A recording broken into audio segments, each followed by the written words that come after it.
नमस्कार साथियों, Republic education में आप सभी मित्रों का एक बार पुनः स्वागत है।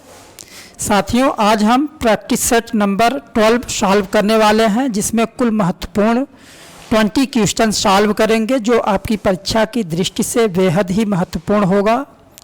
तो साथियों, टाइम को नष्ट न करते हुए हम आइए क्वेश्चन को सॉल्व करते हैं, जिसमें से पहला क्वेश्चन है, किसे सभी सामाजिक संस्थाओं में सबसे शक्तिशाली माना जाता है?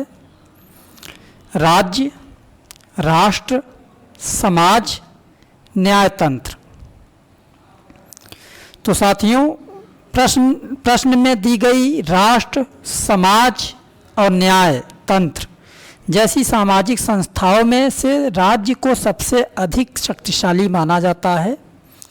राष्ट्र समाज जैसी संस्थाओं का गठन स्वेच्छा या राजा के नियमों पर आधारित है, परंतु राज्य की सदस्यता अनिवार्य और उसके निर्णय बाध्यकारी होते हैं, इसलिए राज्य को महत्वपूर्ण माना जाता है।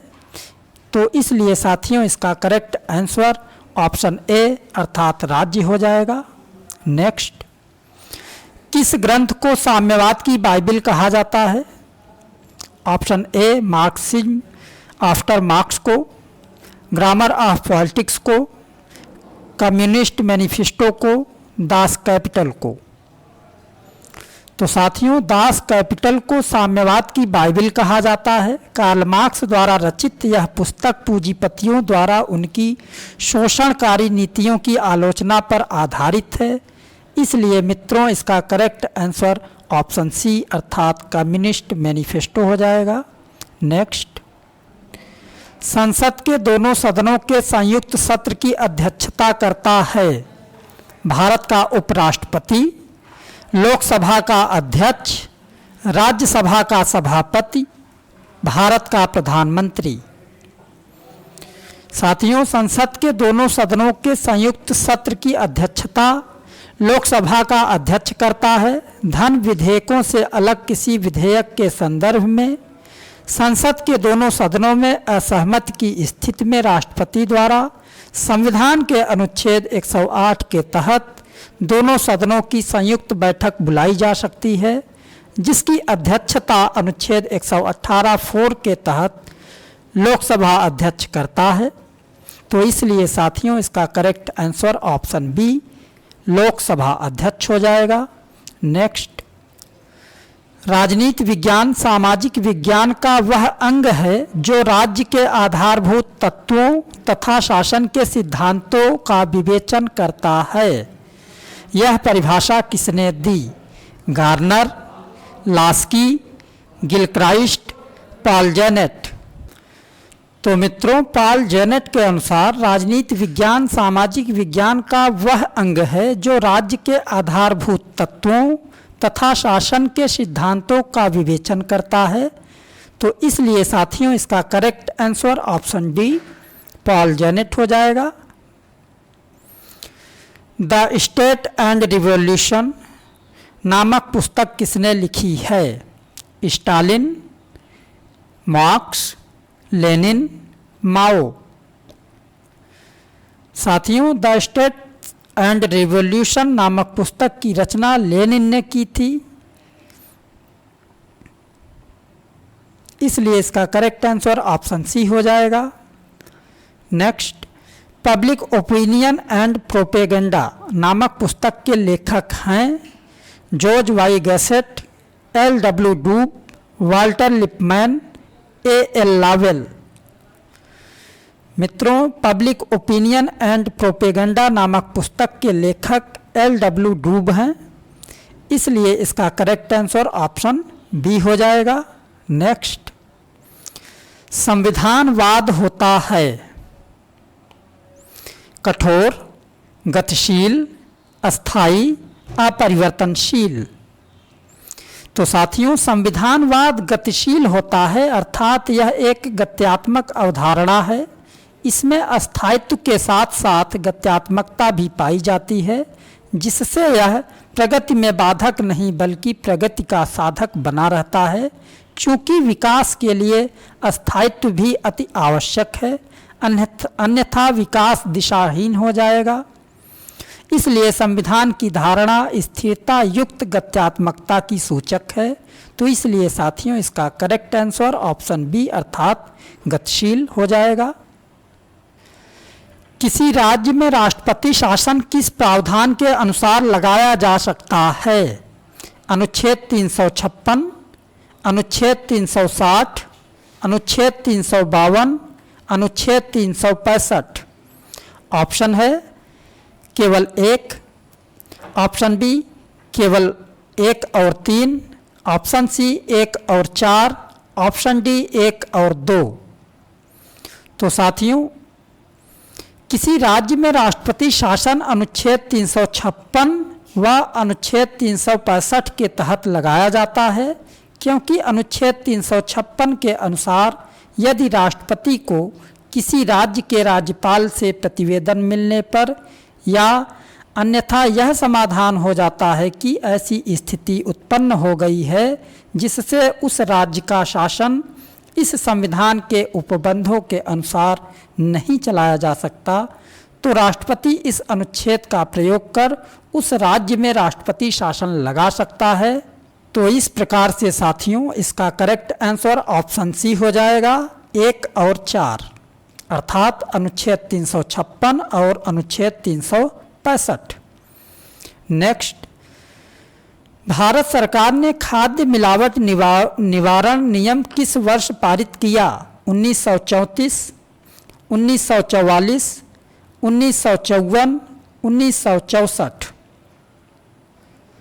मित्रों, भारत सरकार ने खाद्य मिलावट निवारण नियम वर्ष 1954 में पारित किया था, अर्थात वर्ष 1954 में खाद्य अपमिश्रण निवारक अधिनियम समस्त देश में लागू किया गया और वर्ष 1955 में इसके अंतर्गत आवश्यक नियम बनाकर जारी किया गया। इस कानून द्वारा अपद्रव्यीकरण तथा झूठे नाम से खाद्यों का बेचना दंडनीय अपराध है। नेक्स्ट, मुस्लिम लीग ने सीधी कार्यवाही दिवस कब मनाया? 12 अगस्त 1942, 16 अगस्त 1943, 16 अगस्त 1946, 14 अगस्त 1947। तो साथियों 16 अगस्त 1946 को मुस्लिम लीग ने सीधी कार्यवाही दिवस मनाया था। इसका प्रमुख कारण वायसराय के अंतरिम सरकार के फैसले को नामंजूर करते हुए मुस्लिम लीग ने स्वतंत्र एवं संपूर्ण प्रभुसत्ता संपन्न पाकिस्तान राज्य की स्थापना की मांग करना था। उक्त तिथि को दंगे फैलाना एवं आतंक का माहौल बनाकर यह प्रदर्शित करना था कि हिंदू और मुसलमान एक साथ नहीं रह सकते। तो साथियों इस प्रकार से इसका करेक्ट आंसर ऑप्शन सी हो जाएगा। Next, origin of family, private property and the state पुस्तक जो कि राज्य की उत्पत्ति के संबंध में विस्तार से वक्तव्य समावेशित करती है, की रचना की गई थी? कार्ल मार्क्स द्वारा, लेनिन द्वारा, प्रौधा द्वारा, एंजिल द्वारा। तो मित्रों, origin of family private property and the state पुस्तक की रचना फ्रेडरिक एंजिल द्वारा की गई थी। इस पुस्तक में राज्य की उत्पत्ति के संबंध में विस्तार से वर्णन किया गया है, इसलिए साथियों इसका करेक्ट आंसर ऑप्शन डी हो जाएगा। Next, law of the constitution के प्रख्यात लेखक कौन हैं? AV Dicey, Herman Finer, RG Gettell, FW Willoughby. तो साथियों लॉ ऑफ द कॉन्स्टिट्यूशन के लेखक एवी डायसी हैं। एवी डायसी की अन्य महत्वपूर्ण कृतियां a leap in the dark और England's case against home rule and a digest of the law of England with reference to the conflict of laws इत्यादि है। इसलिए साथियों इसका करेक्ट आंसर ऑप्शन ए हो जाएगा, एवी डायसी। निम्नलिखित में से शक्ति संतुलन की विशेषता कौन सी नहीं है? इतिहासकार शक्ति संतुलन को वस्तुनिष्ठ दृष्टि से देखता है, जबकि राजनीतिज्ञ उसे व्यक्तिनिष्ठ दृष्टि से देखता है। ऑप्शन बी, शक्ति संतुलन की नीति गतिशील होती है। ऑप्शन सी, शक्ति संतुलन की स्थापना स्वतः हो जाती है। ऑप्शन डी, विश्व के राष्ट्रों के बीच शक्ति संतुलन सदैव बना रहता है। तो साथियों, शक्ति संतुलन की स्थापना अस्थायी रूप से भी हो सकती है। अतः प्रश्न सी। तो मित्रों, हमें इसमें ये जानना है कि कौन सा कथन सही नहीं है। तो आप जानते हैं शक्ति संतुलन की स्थापना स्वतः नहीं होती, बल्कि शक्ति संतुलन की स्थापना करनी पड़ती है। तो इसलिए साथियों, इसका करेक्ट आंसर ऑप्शन सी हो जाएगा। नेक्स्ट, सूची फर्स्ट को सूची सेकंड से सुमेलित कीजिए और नीचे दिए गए कूट से सही उत्तर का चयन कीजिए। तो साथियों, एक तरफ सूची फर्स्ट में लेखक का नाम दिया गया है और सूची सेकंड में पुस्तक का नाम है जिसका मिलान करना है। तो आइए मिलान करते हैं। Charles Merriam. तो साथियों, चार्ल्स मेरियम की पुस्तक का नाम है new aspects of politics. MP Follett की पुस्तक का नाम the new state. Arthur F Bentley, the process of government. A Appadorai. तो साथियों, इस प्रकार से इसका करेक्ट आंसर ऑप्शन डी हो जाएगा। नेक्स्ट, वर्तमान दशकों में चीन की विदेश नीति का केंद्रीय मार्गदर्शक सिद्धांत कौन सा रहा है? उदार दर्शन, कम्युनिस्ट दर्शन, धर्म दर्शन, लोकतांत्रिक दर्शन। तो साथियों, वर्तमान दशकों में चीन की विदेश नीति का केंद्रीय मार्गदर्शक सिद्धांत कम्युनिस्ट दर्शन, जिसको कम्युनिस्ट फिलॉसफी के नाम से भी जाना जाता है, रहा है। चीन में सर्वहारा क्रांति माओ ने प्रारंभ की थी, जिसका उद्देश्य कम्युनिस्ट विचारधारा को चीनी समाज में स्थापित करना तथा प्रतिक्रियात्मक विचारों का हिंसात्मक दमन करना है। इसलिए साथियों, जनवादी लोकतंत्र की अवधारणा भी चीन के माओ ने ही विकसित की थी। तो इसलिए साथियों, इसका correct answer option B, communist दर्शन हो जाएगा। नेक्स्ट, लॉर्ड सभा जब ब्रिटेन के सर्वोच्च न्यायालय के रूप में कार्य करती है, तो उस समय हाउस ऑफ लॉर्ड्स में कितने सदस्य कार्यवाही में भाग लेते हैं? सभी सदस्य। ऑप्शन बी, केवल वंशानुगत पीयर।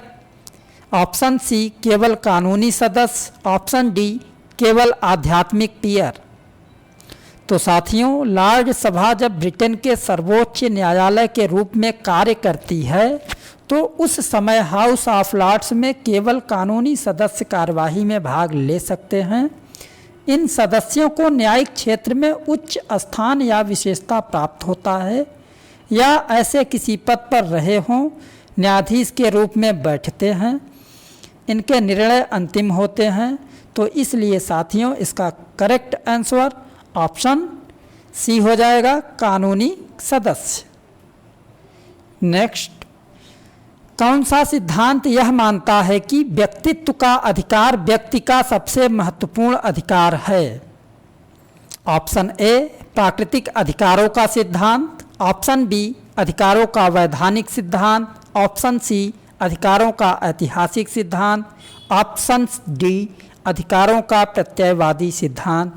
साथियों, प्रत्ययवादी मतलब आदर्शवादी भी होता है, क्योंकि प्रत्ययवाद को हम आदर्शवाद के नाम से जानते हैं। तो मित्रों, अधिकारों का प्रत्ययवादी या आदर्शवादी सिद्धांत यह मानता है कि व्यक्तित्व का अधिकार व्यक्ति का सबसे महत्वपूर्ण अधिकार है। व्यक्तित्व का अधिकार कांट के इस स्वतः सिद्ध तथ्य को मानकर चलता है कि मनुष्य को मनुष्य होने के नाते व्यक्ति की गरिमा के अनुरूप जीने का अधिकार है। कांट के समान ग्रीन जैसे प्रत्ययवादी विचारक व्यक्तित्व के अधिकार को व्यक्ति का सबसे महत्वपूर्ण अधिकार मानते हैं।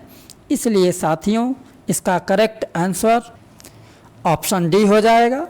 नेक्स्ट, भारत का प्रथम निर्वाचन आयुक्त कौन था? Doctor Nagendra Singh, SP Sen Verma, Sukumar Sen, T Swaminathan. तो मित्रों, भारत के प्रथम निर्वाचन आयुक्त सुकुमार सेन थे। इन्होंने 21 मार्च 1950 को पदभार ग्रहण किया और 19 दिसंबर 1958 तक अपने पद पर बने रहे। इसलिए साथियों, इसका करेक्ट आंसर ऑप्शन सी हो जाएगा। नेक्स्ट, एक नई अखिल भारतीय सेवा गठित की जा सकती है संविधान में संशोधन के द्वारा, एक कार्यवाही आदेश द्वारा, एक संविधि द्वारा, संविधान के अनुच्छेद 312 के अंतर्गत एक प्रस्ताव के द्वारा। तो मित्रों, अखिल भारतीय सेवाओं के गठन का प्रावधान संविधान के अनुच्छेद 312 के अंतर्गत एक प्रस्ताव के द्वारा किया जा सकता है यदि राज्यसभा में उपस्थित और मत देने वाले सदस्यों में से कम 2/3 सदस्यों द्वारा समर्थित प्रस्ताव में घोषित किया है कि राष्ट्रीय हित में यह आवश्यक है, तो संसद या अधिक अखिल भारतीय सेवाओं के सृजन का उपबंध कर सकेगी। इसलिए साथियों, इसका करेक्ट आंसर ऑप्शन डी हो जाएगा। तो मित्रों, आज की वीडियो में बस इतना ही। आशा करता हूँ कि आज की वीडियो आपको उपयोगी सिद्ध होगी। यदि आप हमारे चैनल पर नए हैं तो प्लीज़ वीडियो को लाइक करें और चैनल को सब्सक्राइब करें, जिससे कि जो भी वीडियो हमारी तरफ से अपलोड की जाए आप तक नोटिफिकेशन पहुंच पाए और आप लाभ उठा पाएँ। इन्हीं शब्दों के साथ आज की क्लास यहीं पे समाप्त की जाती है। धन्यवाद।